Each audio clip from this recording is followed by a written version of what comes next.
Hello guys and welcome back to my channel Sirf IAS.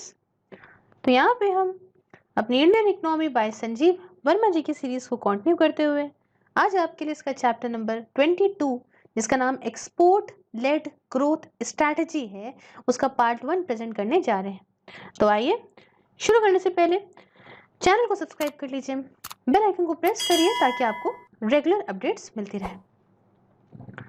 देखिए हमने पिछले चैप्टर नंबर 21 में कुछ एक्सपोर्ट स्ट्रेटजीज की बात तो करी थी, लेकिन आज हम स्पेसिफिकली उन चीज़ों को बहुत डिटेल से समझने वाले हैं। तो यहाँ पे समझिए कि इंडिया, अगर हम एक्सपोर्ट स्ट्रेटजी को लेकर टर्म में बात करें तो एक्सपोर्ट को प्रमोट करना किस उसमें होता है कि भाई कहाँ कहाँ हम एक्सपोर्ट प्रमोट करेंगे, एक्सक्लूसिवली किस जगह पे जो है हमारे देश के अंदर हम एक्सपोर्ट प्रमोट करेंगे। तो इसके लिए समझिए सबसे पहला आता है स्पेशल इकोनॉमिक जोन, जिसे हम लोग SEZ बोलते हैं। फिर हम बात करते हैं एग्रीकल्चर एक्सपोर्ट जोन की, जिसे हम लोग AEZ बोलते हैं। तीसरे नंबर पर हम बात करते हैं इलेक्ट्रॉनिक सॉफ्टवेयर टेक्नोलॉजी पार्क्स की। और चौथे नंबर पे हम लोग बात करते हैं इलेक्ट्रॉनिक हार्डवेयर टेक्नोलॉजी पार्क्स की। और आखिरी में पांचवें नंबर पे हम बात करते हैं एक्सपोर्ट ओरिएंटेड यूनिट्स की, मतलब EOU की। अब हम ना थोड़े अपने पड़ोसी चाऊ पाऊ पाऊ की बात बताएंगे, मतलब चाइना जी की। हुआ क्या कि सबसे इम्पोर्टेंट जो एक्सपोर्ट लेड ग्रोथ स्ट्रेटजी का मेन आप लोग कह लो इम्पोर्टेंट ड्राइवर कह लो, ऐसा कुछ कह लो इस पूरी स्ट्रेटजी का, इसे पहली दफा जो है वो जो चाइना ने फॉलो करा था और उसके बाद इंडिया ने भी फॉलो करा, वो ये कि जो पहला वाला मैंने आपको बताया ना स्पेशल इकोनॉमिक जोन, ठीक है, इसे प्रमोट करो ताकि और एक्सपोर्ट बढ़े और हमारी ग्रोथ रेट बढ़े इकोनॉमी की। समझे? तो ये है कहानी, मैंने 5 आपको बताए थे ना। तो पहला क्या था, स्पेशल इकोनॉमिक जोन, जिसे हम लोग SEZ बोलते हैं, कई बार आपने सुना होगा। अब इसकी कहानी आपको समझाती हूँ। मैंने आपको पिछले चैप्टर में सब बताया कि एक्सपोर्ट लेड जो ग्रोथ है उसमें क्या करना पड़ता है। एक पर्टिकुलर समझ लो डेडिकेटेड जोग्राफीज जो है, जियोग्राफीज जो है उनको, या आप कह लो कि डोमेस्टिक सेक्टर जो है उसको पूरी तरह से एक्सपोर्ट के लिए तैयार करा जाता है कंट्री के अंदर से। और SEZ क्या है, बार बार मैं SEZ का यूज करूंगी, ठीक है, काफी बड़ा हो जाता है स्पेशल इकोनॉमिक जोन। तो स्पेशल इकोनॉमिक जोन एक ऐसा जियोग्राफिकल एरिया है जो पूरी तरह से डिमार्केटेड है, मतलब इसमें एक लिमिटेड है, ठीक है, with boundary with in the domestic economy, ठीक है, इकोनॉमी के अंदर एक प्रॉपर एक एरिया ऐसा जो इसमें बाउंड्रीज है, ठीक है, इतना एरिया प्रॉपर SEZ का होगा, मतलब स्पेशल इकोनॉमिक जोन का होगा, ठीक है। तो ये कुछ कहानी होती है SEZ की। और आपको बताएं कि कुछ अगर मैं एग्जाम्पल बताऊं तो जैसे कि prison prison insulated from the outside world, क्या है तो हमारे देश के अंदर ही ना। जेल कहाँ होती है, जेल हमारे देश के अंदर ही है, लेकिन तब भी इसका पूरे दुनिया से, मतलब हमारे वर्ल्ड से एक तरह से कट ऑफ है। तो एक इकोनॉमी के अंदर एक पर्टिकुलर डिमार्केटेड एरिया, लेकिन इसका जो है वो इंसुलेटेड है ये आपका आउटसाइड वर्ल्ड से, ये कुछ कहानी होती है। तो और it is almost like another country with in the same country. देखो है सेम कंट्री में, अगर हम जेल को ले लें, प्रिजन को ले लें, तो हमारी सेम कंट्री के अंदर तो है, लेकिन अपनी खुद के अंदर दुनिया है। एग्जाम्पल ऐसे लेके चलो, तो ऐसा कुछ लेके चलते हैं कि एक it is like another country with in the same country from a economic perspective, अगर हम इकोनॉमिक पर्सपेक्टिव में देखते हैं तो। और SEZ ये सिर्फ फिजिकली कंट्री में होते हैं, बट सारा इनका पर्पस ये होता है कि they are as if outside the country and deemed foreign area. सब इसको ऐसे समझो कि एक ऐसा एरिया, ये मान लो पूरा देश है, देश का एक ऐसा एरिया जो देश के अंदर तो है, लेकिन हर तरह से ये परफॉर्म ऐसे कर रहा है जैसे कि कोई दूसरी कंट्री हो, एक फॉरेन कंट्री हो। तो देश के अंदर पार्ट है भी, और इकोनॉमी के टर्म में अगर हम बात करें तो ये इकोनॉमिक पर्सपेक्टिव से ये ऐसे है जैसे कोई फॉरेन एरिया हो या कंट्री के बाहर का एरिया हो, समझे, तो हो के भी बाहर का है, ऐसे समझो। अब SEZ का एग्जाम्पल अगर लें तो दो कॉन्सेप्ट हमारे सामने निकल के आएंगे, ठीक है। अगर हम स्पेशल इकोनॉमिक जोन का यहाँ पे पूरा आपको समझाएं तो इसमें दो कॉन्सेप्ट हमारे सामने और इमर्ज होके आएंगे। पहला कॉन्सेप्ट ये है डोमेस्टिक टेरिफ एरिया, क्या, DTA, जो which is the rest of the domestic economy. मतलब एक तो डोमेस्टिक टेरिफ एरिया हो गया कि भाई बाकी सारी जो हमारी इकोनॉमी बची वो, और एक तो एक स्पेशल इकोनॉमिक जोन हो गया, मतलब ऐसे समझो ये स्पेशल इकोनॉमिक जोन हो गया और बाकी सारा ये जो बना वो क्या हुआ आपका DTA, मतलब डोमेस्टिक टेरिफ एरिया। और दूसरा कॉन्सेप्ट जो निकल के आएगा वो आएगा rest of the world, rest of the world, ठीक है, rest of the world, ROW। तो मैं DTA यूज करूंगी, एक ROW यूज करूंगी। ROW क्या हुआ कि भाई ये तो हमारी कंट्री के अंदर ये SEZ है, बाकी का ये एरिया हो गया DTA, और बाकी सारी कंट्रीज भी तो है आउट, बाकी रेस्ट ऑफ द वर्ल्ड भी तो है, तो रेस्ट ऑफ द वर्ल्ड इसके अंदर आता है। इतनी बात समझ में आई आपको? अब देखो जो स्पेशल इकोनॉमिक जोन्स हैं इनमें बहुत ही बढ़िया, बहुत बढ़िया मतलब वर्ल्ड क्लास इंफ्रास्ट्रक्चर होता है।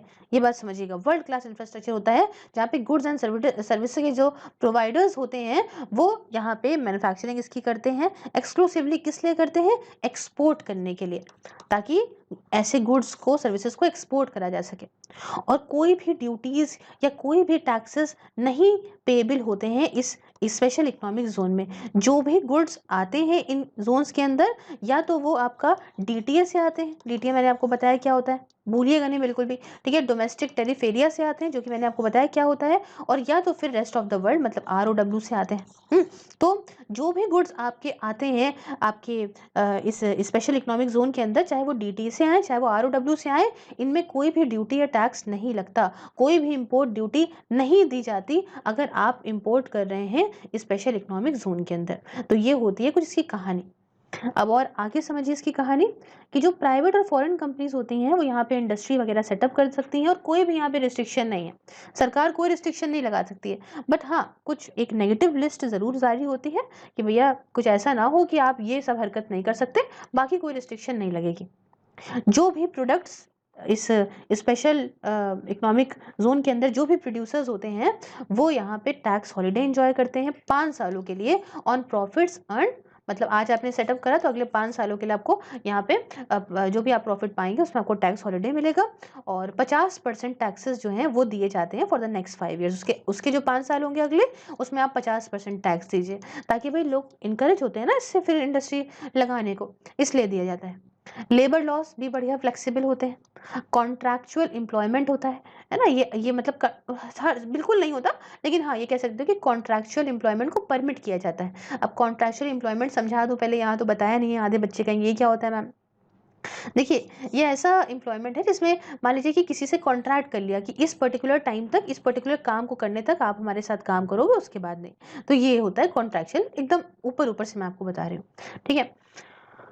अच्छा, स्लाइट मॉडिफिकेशंस जो आपकी स्पेशल इकोनॉमिक जोन के एक्ट में है जो है वो जो है imposition of minimum alternate tax मतलब MAT on profits earn inside SEZ है ना, कुछ मॉडिफिकेशंस जो है वो करी गई, जो कि ये रहा कि जो भी प्रॉफिट अर्न करे जाएंगे इस स्पेशल इकोनॉमिक जोन के अंदर उनमें एक छोटा सा आप कह सकते हो मिनिमम ऑल्टरनेट टैक्स लगाया जाएगा।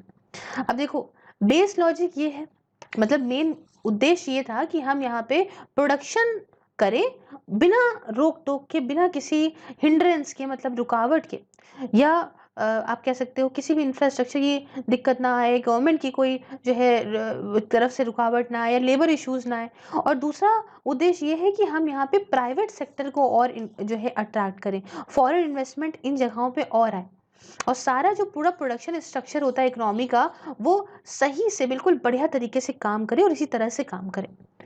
अब लेकिन ये समझिए कि जो बड़ी बड़ी इकोनॉमीज होती हैं उनके लिए पॉसिबल नहीं होता कि पूरी तरीके से इन चीज़ों को कर सकें, इसलिए इनको जो है कुछ कंडीशंस बनानी पड़ती हैं, कुछ क्रिएट करनी पड़ती हैं आइडियल कंडीशंस। और ऐसी कंडीशंस जब नहीं होती हैं, जब जो कंडीशन इनको बनानी पड़ेंगी बड़ी बड़ी इकोनॉमीज को, तो अगर वो ऐसी कंडीशन नहीं बन पाती हैं तो इसी की वजह से प्रोडक्शन में देरी होती है, मतलब डिलेड प्रोडक्शन होता है, कॉस्ट बढ़ जाती है ट्रांजेक्शन की, बहुत ज़्यादा डॉक्यूमेंट्स की ज़रूरत पड़ती है एक्सपोर्ट के लिए, समझे। और इन सब से क्या होता है कि भाई दिक्कतें होती हैं, और ये सारी प्रॉब्लम्स ही जहाँ पे जो है जो SEZs हैं है ना, मतलब स्पेशल इकोनॉमिक जोन है, यहाँ पे सॉल्व हो जाती हैं। अब इसमें देखो बेसिक लॉजिक क्या होता है, ये कि कोई रुकावट ना है, चाहे वो इंफ्रास्ट्रक्चर की रुकावट हो या कोई गवर्नमेंट या लेबर इश्यूज हो, ये ना आ पाए। और दूसरा ये होता है कि प्राइवेट सेक्टर को अट्रैक्ट करा जाए, मतलब प्राइवेट सेक्टर आए, फॉरेन इन्वेस्टमेंट ज़्यादा से ज़्यादा आए। तो एक हिसाब से क्या है कि जो पूरा ये जो प्रोडक्शन स्ट्रक्चर है इकोनॉमी के अंदर, ये इसी तरह से ऑपरेट करना चाहिए, है ना। और लेकिन ऐसा हो नहीं पाता है, जो बड़ी बड़ी इकोनॉमीज हैं उसमें ऐसा कैसे हो जाएगा? तो इस वजह से दिक्कत स्टार्ट होती है। अब यहाँ पे समझो कि ऐसी कंडीशंस अगर अच्छी नहीं मिल रही हैं तो इससे क्या होगा? इससे प्रोडक्शन जो है वो डिले कर जाता है इकोनॉमी में, कॉस्ट ऑफ ट्रांजैक्शन बढ़ जाती है, बहुत ज़्यादा डॉक्यूमेंटेशन की ज़रूरत पड़ती है एक्सपोर्ट्स के लिए, तो वो भी दिक्कत है ना, कि एक्सपोर्ट करने के लिए बहुत डॉक्यूमेंट की ज़रूरत पड़ रही है, तो वो चीज़ आसान ही नहीं हो पा रही है। तो ये सारी कुछ जो दिक्कतें हैं, ये यहाँ पे जो स्पेशल इकोनॉमिक जोन है यहाँ पे रिजॉल्व होती हैं। और जो चाइना का स्पेशल इकोनॉमिक जोन है, ये ज़्यादातर कह लो लार्जली रिस्पॉन्सिबल है अपना जो एक्सपोर्ट है उसे बढ़ाने में। मतलब इनका जो इतना एक्सपोर्ट बढ़ा ना, ये इनके स्पेशल इकोनॉमिक जोन की वजह से ही है बढ़ा। ओवरऑल ग्रोथ बढ़ी, फॉरेन इन्वेस्टमेंट जो भी आया, सब कुछ सारी इंपॉर्टेंस हम वहाँ पे भी और हर जगह पे SEZ को देंगे। तो अब बात आती है कि क्या आखिरकार फीचर्स हैं स्पेशल इकोनॉमिक जोन के चाइना और इंडिया में। ठीक है, तो अब ऐसे समझ लो कि हम यहाँ पे एक डिफरेंस टाइप का समझ रहे हैं। तो आप समझो इस तरह से, हम यहाँ पे ऐसे ब्लैंक स्क्रीन कर लेते हैं, क्लियर हो जाएगा आपको ज़्यादा। तो हम यहाँ पे डिफरेंस देखते हैं, यहाँ रखते चलिए फीचर्स को, यहाँ रखते हैं हम चलिए चाइना को, और यहाँ रखते हैं हम इंडिया को। ठीक है, इमेजिन करिएगा इस तरह से। तो फीचर में सबसे पहला फीचर अगर हम नेचर का रखें, ठीक है, नेचर का रखें, तो चाइना के अंदर क्या होता है कि manufacturing hubs, integrated township with commercial, residential और कंप्लीट विद दी सारी फैसिलिटीज के अंदर आपको देखने को मिलती हैं। और इंडिया के अंदर अगर हम बात करें तो सेम तरीका होता है, लेकिन एक चीज एक्सेप्शन ये है, except that apart from manufacturing, मतलब मैन्युफैक्चरिंग तो होती है, उसके साथ साथ प्रोसेसिंग वगैरह भी होती है सेपरेट। जो आपका SEZ मतलब स्पेशल इकोनॉमिक जोन जो है वो सर्विस सेक्टर के लिए भी होता है। ठीक, अब हम इंफ्रास्ट्रक्चर की बात करें, किसकी बात करें? इंफ्रास्ट्रक्चर की बात करें। तो यहाँ पे देखिए चाइना के अंदर क्या होता है, गवर्नमेंट प्रोवाइड करती है, लेकिन यहाँ पे इसके प्राइवेट डेवलपर्स होते हैं। उसके बाद हम लोकेशन की बात करें, तो लोकेशन में यहाँ पे स्ट्रैटेजिक कोस्टल एरियाज को चुना जाता है। वही जगह हमारे इंडिया में कोस्टल को भी चुना जाता है और लैंड लॉक्ड एरियाज को भी चुना जाता है। अब डिसीजन ऑन लोकेशन, भाई कौन सी लोकेशन होगी इस बारे में यहाँ पे डिसीजन कौन लेता है चाइना के अंदर? तो ये ऑब्वियस है कि आप बिना कुछ सोचे समझे आंख बंद करके लिख लीजिए कि यहाँ पे सरकार लेती है, गवर्नमेंट, और यहाँ पे लेते हैं प्राइवेट सेक्टर। क्लियर है? उसके बाद साइज की बात करें, तो साइज में यहाँ पे बिग ओवर 20,000 हेक्टर्स, ऐसा कुछ होता है।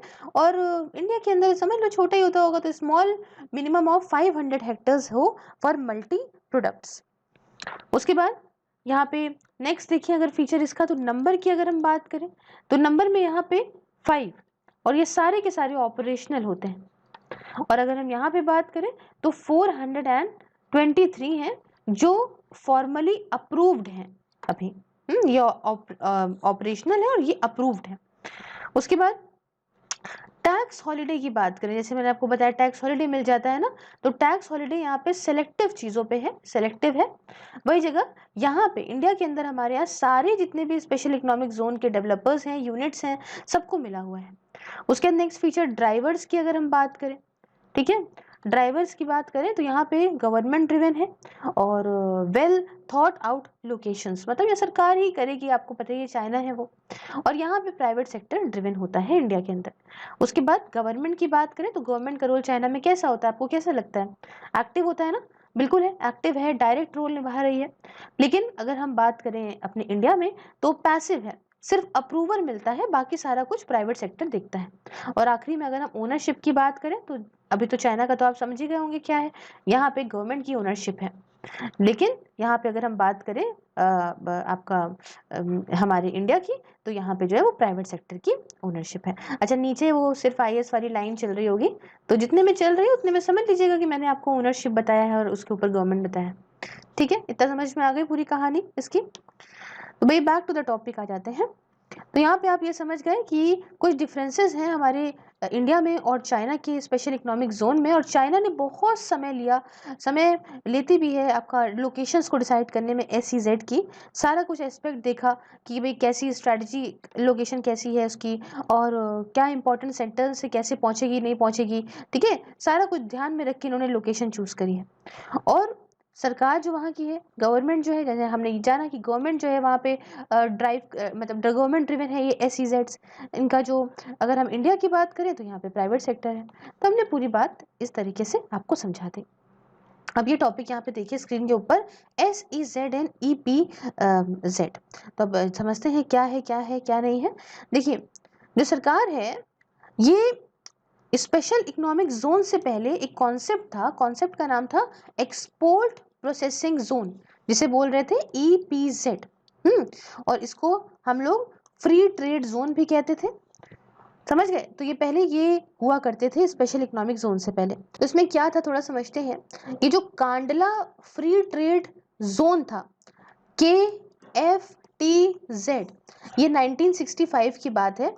उसके बाद फिर और कुछ 7 दूसरे EPZ आए हमारे देश के अंदर, जिनका नाम था कि भाई, एक था भाई Santa Cruz electronic export processing zone, Mumbai में है आप जानते हो। फिर आया Visakhapatnam export processing zone, Andhra Pradesh के अंदर है।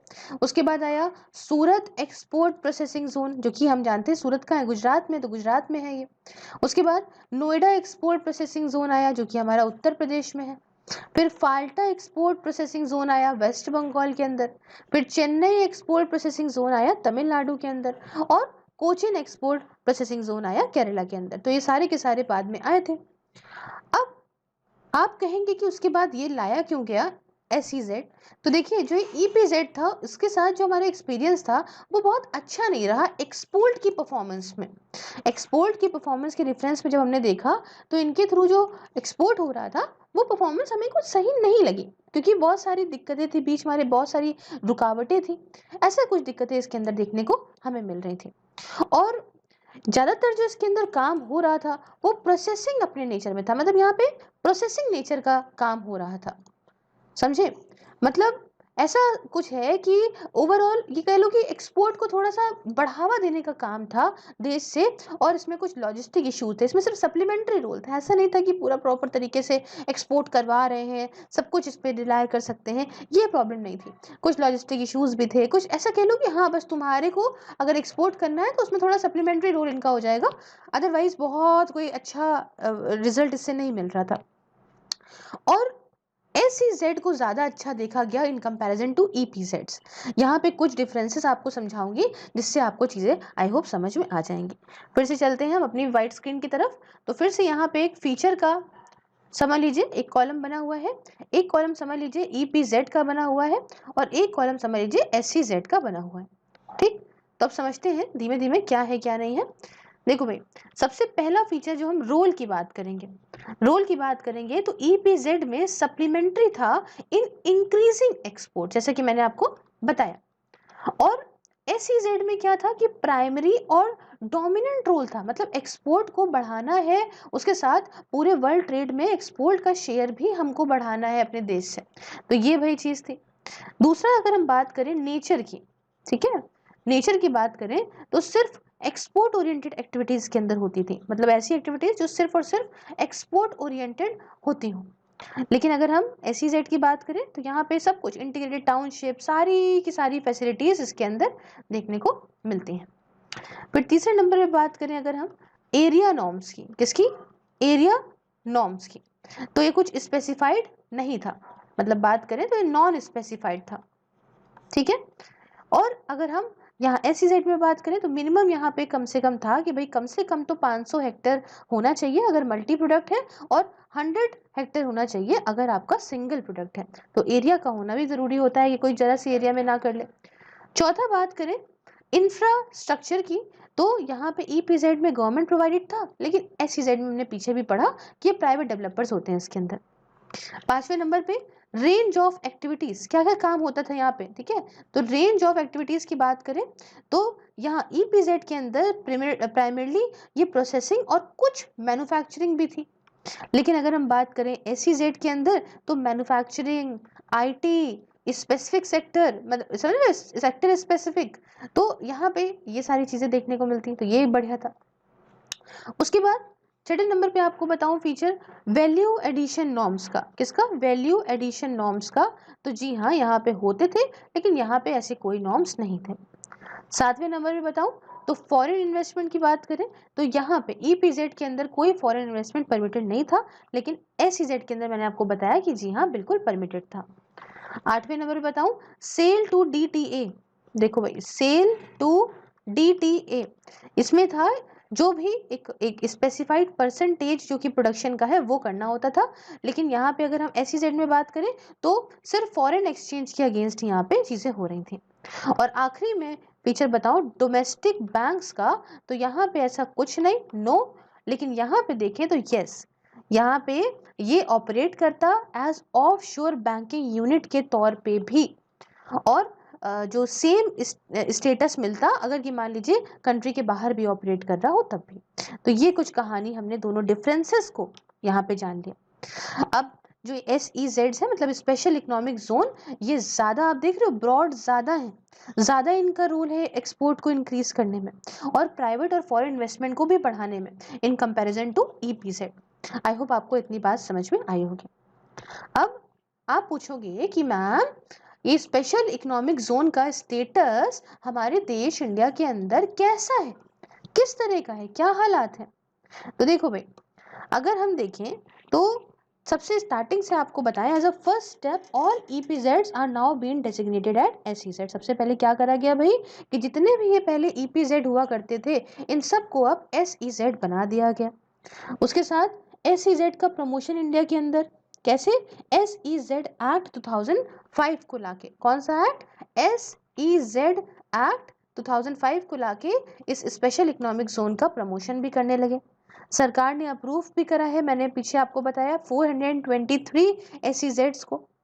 और दो अभी रिसेंट टाइम में काफी ग्लोबल स्लो डाउन हुआ है, खासकर अब तो कोरोना के साथ भी, तो जो लैंड एक्विजिशन की प्रॉब्लम है ये देखने को मिलती है कि SEZ को जानते हैं आपकी एक मिनिमम लैंड की रिक्वायरमेंट है, तो इतने लैंड को एक्वायर करने की थोड़ी दिक्कत सामने आती है। एक बार सारे के सारे जितने भी हमारे यहाँ अप्रूव हुए SEZ ऑपरेशनल में आ गए, मतलब चलने लग गए, तो ये समझ लो कि इन्वेस्टमेंट माना जा रहा है मोटा मोटा कि ये कुछ 5 लाख करोड़ रुपए का इन्वेस्टमेंट लेकर आएंगे हमारे देश के अंदर, समझे? मतलब इतना ज्यादा, और इंडिया में बहुत सबसे हाईएस्ट होगा ये आउटसाइड द गवर्नमेंट, एंड यहाँ पे डायरेक्ट एम्प्लॉयमेंट भी देंगे, ऐसा मान रहे हैं कि 10 लाख लोगों को, और अगले जो 10 लाख है उनको इनडायरेक्ट एम्प्लॉयमेंट भी देंगे। तो काफ़ी अच्छी अच्छी बातें इसके अंदर करी गई हैं। तो भाई एक्सपोर्ट वगैरह भी बढ़ाएंगे हम, ये भी है कि एक बार चलने लग गए, ऑपरेशनलाइज्ड हो गए, तो शेयर भी बढ़ाएंगे, हमारा डबल कर देंगे हमारा शेयर, है ना? अभी जो प्रेजेंट लेवल है वो सिर्फ 1% है वर्ल्ड के एक्सपोर्ट्स गुड्स का, ओवर द नेक्स्ट डिकेड में मतलब अगले 10 सालों में डबल भी कर देंगे अगर चल गया मामला तो। उसके बाद इंडिया की जो स्पेशल इकोनॉमिक जोन है, ये देखा जाता है कि इसमें बहुत ओपन होंगे, इनोवेटिव होंगे, अनपैरेलल्ड होंगे, अनप्रेसिडेंटेड होंगे, अच्छे इनिशिएटिव होंगे, है ना? इवन अगर हम देखें तो चाइना को भी सरपास करेंगे, कि अगर नंबर है हमारे यहाँ तो ज़्यादा है ना, वहाँ पे तो कम है। तो समझे, यहाँ पे यही सब तारीफें लिखी गई हैं कि भाई इन्वेस्टमेंट आएगा, ये आएगा, वो आएगा।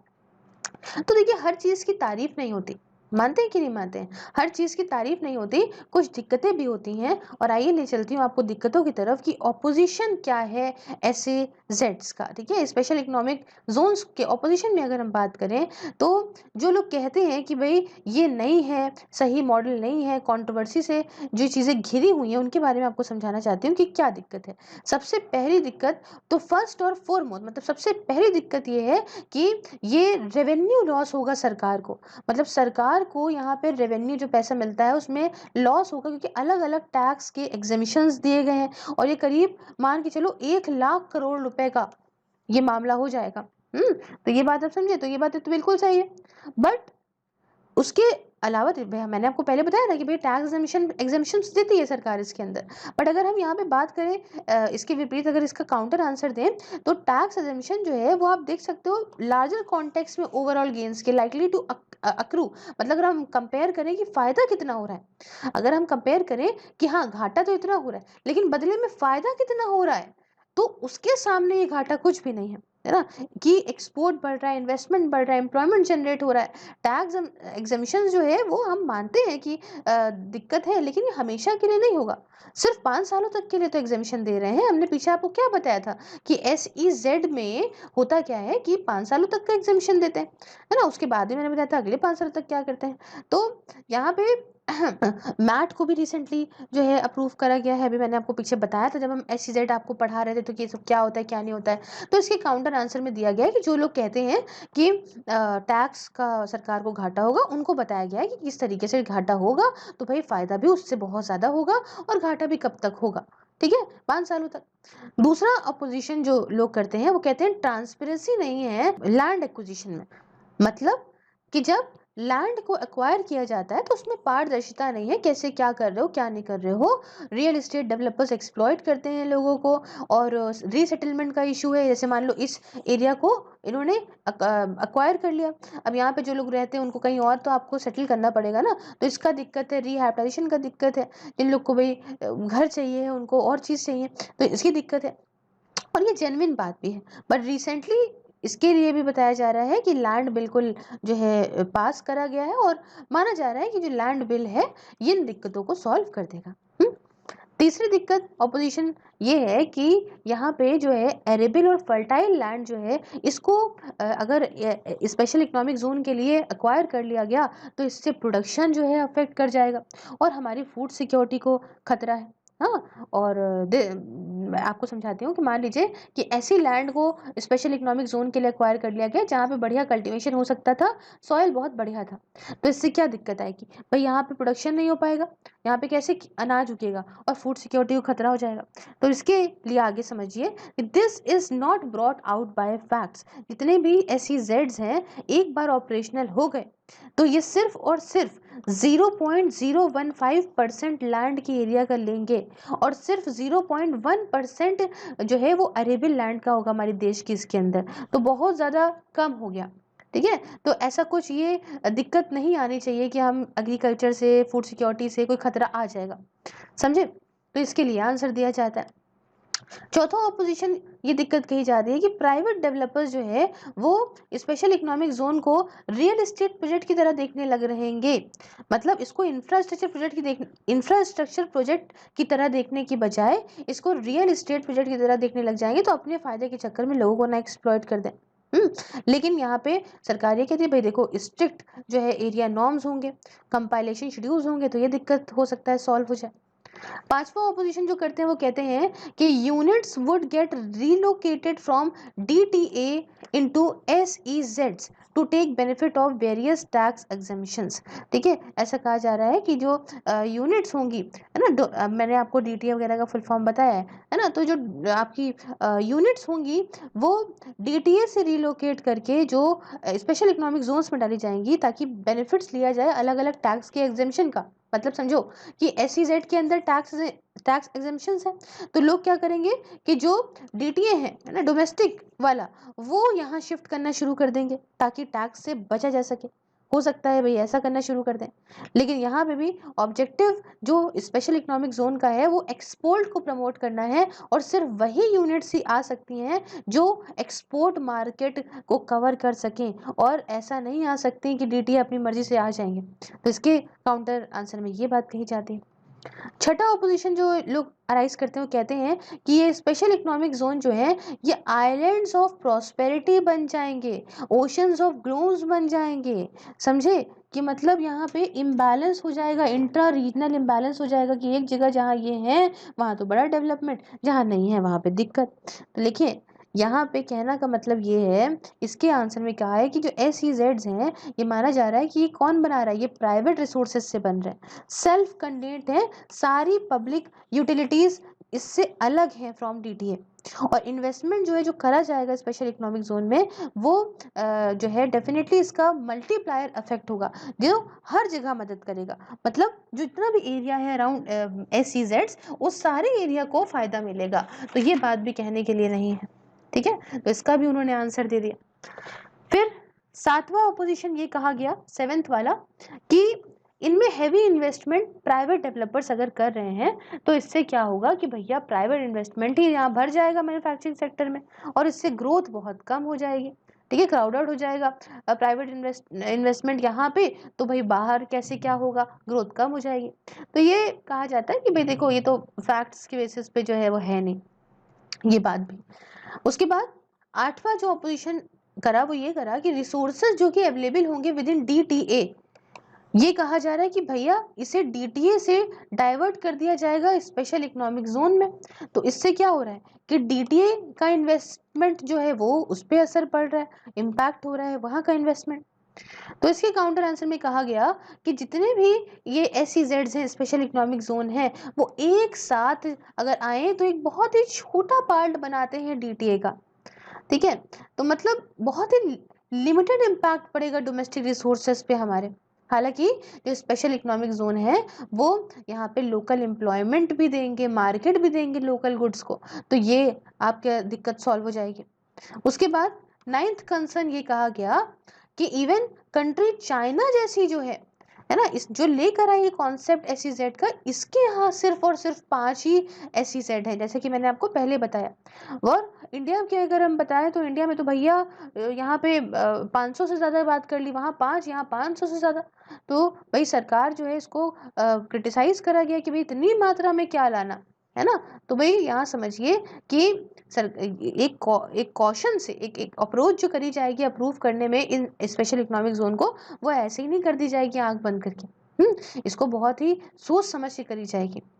अगर हम क्रिटिसिज्म को कायदे से देखें इसमें, तो हालांकि ये समझना बहुत ज़रूरी है कि हर एक जो स्पेशल इकोनॉमिक जोन है चाइना के अंदर, ये स्प्रेड है करीब 30,000 हेक्टर्स में। यहाँ समझना, यहाँ आपको समझाती हूँ, ठीक है। और जो लार्जेस्ट है चाइना के अंदर, जो कि आपका शेजन में है, ये करीब 49,000 हेक्टर्स का। और हमने क्या बताया इंडिया के अंदर 10,000 हेक्टेयर से ज़्यादा तो होगा ही नहीं, लार्जेस्ट वाला।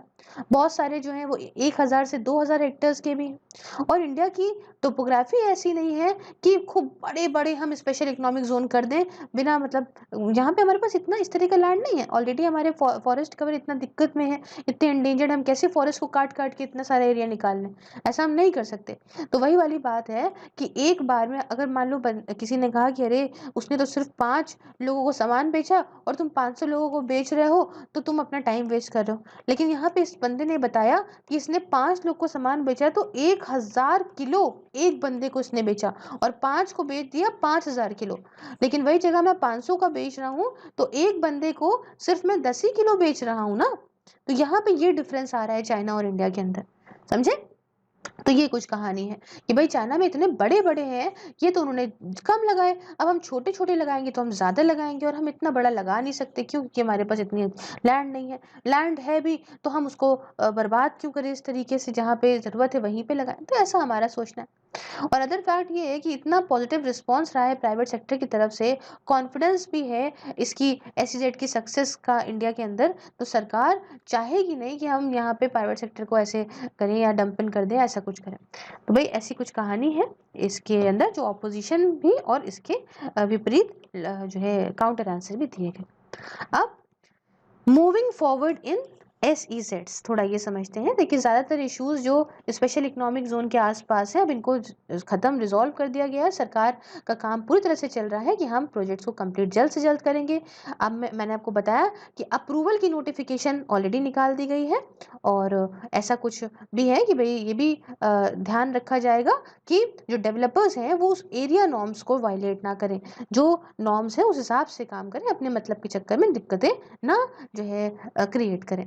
लेकिन अभी भी बहुत सारे इश्यूज बचे हैं जो एसईजेड्स को लेके हैं हमारे देश के अंदर। जैसे कि अभी तक क्या है कि जितना भी काम एसईजेड से रिलेटेड था, मतलब स्पेशल इकोनॉमिक जोन से रिलेटेड, अभी तक जो भी काम था इसे कौन हैंडल कर रहा था मालूम है? इसे हैंडल करा जा रहा था मिनिस्ट्री ऑफ कॉमर्स के द्वारा, गवर्नमेंट ऑफ इंडिया के अंदर। तो अभी तक तो ये हैंडल कर रही थी मिनिस्ट्री। और मिनिस्ट्री के लिए काफ़ी मुश्किल हो रहा था कि जो भी दिक्कतें आ रही है इसके ऑपरेशनल में उसे सॉल्व करें, अच्छा कंट्रोल जो है वो इसके ऊपर निभाएं और सुपरवाइज करें प्रॉपर तरीके से प्राइवेट डेवलपर्स को। तो इससे क्या हो रहा था कि भाई ये काफ़ी मुश्किल था, अभी काम नहीं सही से कर पा रहे तो फिर फ्यूचर में कैसे ही सब कुछ समझेगा।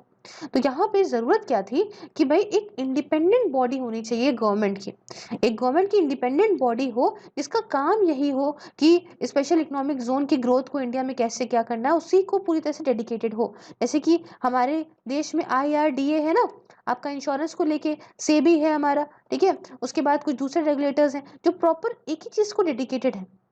तो ऐसे यहाँ पे भी होना चाहिए। अब यहाँ पे लेकिन देखो समझो, यहाँ यहीं पे जो है एक कैच ये है रेगुलेटर का, not bringing back regulations, regulations नहीं लगानी फिर से। समझो, दो चीज यहाँ पे समझने की मतलब क्या है कि एक होता है कि एक बंदा है ये सबको देख रहा है काम कैसे हो रहा है, और एक ये इसको हम कह देंगे रेगुलेटर, ठीक है, इसे हम कह देंगे रेगुलेटर। बंदा क्या है, इस समझ लो कुछ भी एक मिनिस्ट्री है, वो सब काम होता देख रही है, मैनेजमेंट देख रही है, तो इसे हम रेगुलेटर बोलेंगे। लेकिन रेगुलेशन नहीं कि मिनिस्ट्री अपनी चीजों को थोपना शुरू कर दे, ऐसा नहीं करना है, समझे। इसका एक प्रॉपर रोल होना चाहिए कि परमिट करने का रोल होना चाहिए, प्रिवेंट करने का नहीं कि हाँ ठीक है आपको जो करना है आप करिए, अपने हिसाब से अच्छा अच्छा करिए, हम देख रहे हैं। ये नहीं कि ये नहीं होगा वो नहीं होगा, ये नहीं होगा वो नहीं, ये नहीं करना है, ठीक है।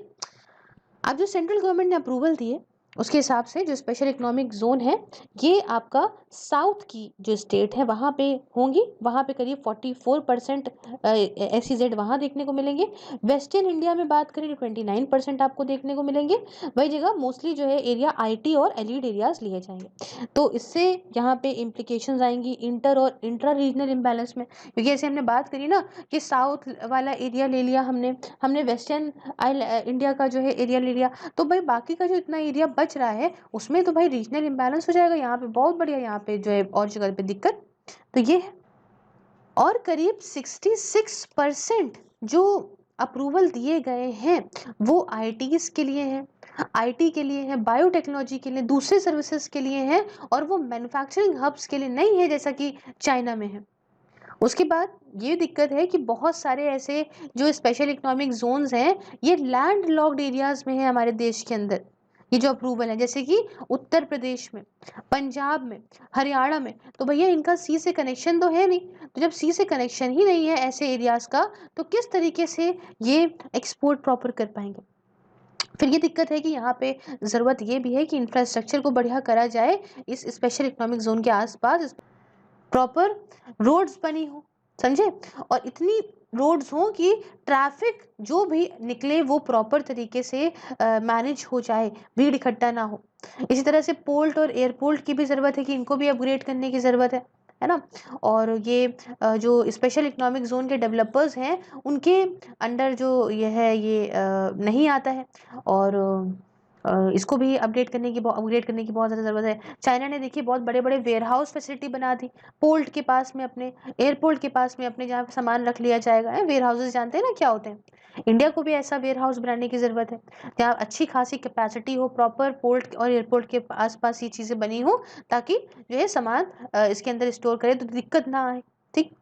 तो इतना कुछ हमें बहुत सरकार को करना पड़ेगा अगर हमें इस फील्ड में आगे बढ़ना है, सरकार को इस फील्ड में आगे बढ़ना है। और ठीक है डिबेट वगैरह अपनी जगह चलती रहेगी, लेकिन इंडिया को ये मॉडल SEZ का, एक स्पेशल इकोनॉमिक जोन का, इसे वर्केबल बनाना होगा, सही से बनाना होगा, बहुत अच्छी अप्रोच लेनी होगी, सारी जितनी भी दिक्कतें हैं सब इन्हें सॉल्व करके आगे चलना पड़ेगा। और इंडिया की स्ट्रैटेजी आप जानते हैं कि चाइना से थोड़ी सी आप कह सकते हो पूरे कॉन्सेप्ट से सिमिलर तो है, बट इंडिया को सही से करना पड़ेगा, इसकी सक्सेस इसी में लाई करती है, ठीक है। और बस ठीक है, ग्रोथ हमें करना है तो फ्यूचर के तो लिए ये SEZ बहुत इंपॉर्टेंट है। तो यहाँ पे हमारा ये कंप्लीट होता है पार्ट। तो thank you so much for watching, do like the video, if you like the video share it with and subscribe your channel Sirfaiz, and if you want to join my membership enjoy the various perks just press the join button, enjoy the various perks. Also if you want to follow me on any of the social media platform link is in the description. Thank you so much, have a nice day.